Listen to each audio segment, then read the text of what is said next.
There are 4 Gospels in the New Testament: Matthew, Mark, Luke, and John. But have you ever heard of another Gospel outside of these 4?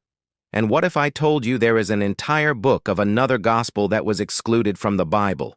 That's right. There is a secret 5th Gospel that was written by one of Jesus' disciples, but it wasn't included in the Bible. So who wrote it? What's in the book and why was it left out? In this video, we're going to answer these questions and uncover the mystery of the Gospel of Thomas. Let's start with who wrote this secret gospel. Most scholars agree that the Gospel of Thomas was written by Didymus Judas Thomas, also known as Thomas the Twin. He was one of the 12 apostles chosen by Jesus during his ministry on earth. According to tradition, he had a twin brother named Matthew, and together they were known as the twins, or the 2 brothers. However, other sources say that Thomas was not a twin, but rather the name Thomas means twin in Aramaic, and he got the name because he was a twin. Now, why would someone named Thomas write a gospel about Jesus? Well, when Jesus began his ministry, he called his first disciples, and one of them was Thomas.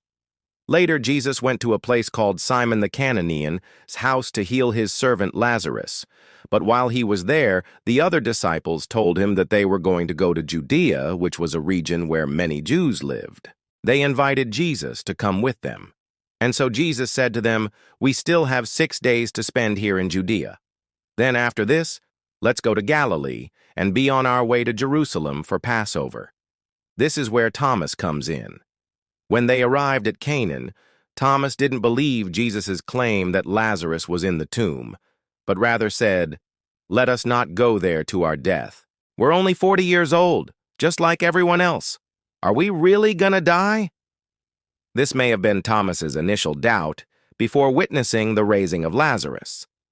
After seeing this miracle, Thomas became a believer and followed Jesus. Thomas was one of the 3 disciples whom Jesus designated to stay with him in the garden just before his crucifixion, and he was also present at the resurrection. But soon after, he disappeared from the Bible. Some say that he went to India to preach the gospel, but others say he stayed in Jerusalem, where he eventually died. So now that we know who wrote the Gospel of Thomas, let's find out what's in the book. The Gospel of Thomas is a collection of sayings attributed to Jesus Christ, similar to the other Gospels. It contains material not found in the canonical Gospels, but scholars disagree about whether these sayings are authentic or not. The Gospel of Thomas is different from the other Gospels because it doesn't contain any stories of Jesus' life, death, or resurrection. Rather, it consists of 114 sayings or short pieces of teaching attributed to him. Many of these sayings are also found in other parts of the New Testament, such as in the other Gospels, but there are some unique ones not found elsewhere. For example, in the Gospel of Thomas, Jesus says, "Whoever discovers the interpretation of these sayings will not taste death." Another saying of Jesus in the Gospel of Thomas is, "Recognize what is in your sight, and that which is hidden from you will become plain to you, for there is nothing hidden that will not become manifest."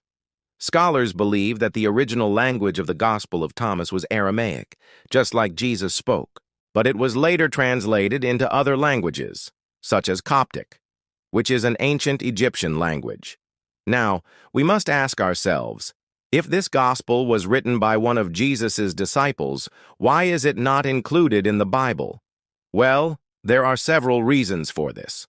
First, the criteria for inclusion in the biblical canon were not well defined. This meant that there was no clear rule for what books should be included and which ones should be excluded. As a result, there was a lot of debate and discussion among early Christians about which books should be considered part of the Bible. Ultimately, the decision of which books to include was based on a combination of factors, including the book's content, its historical value, and whether it was accepted by the church.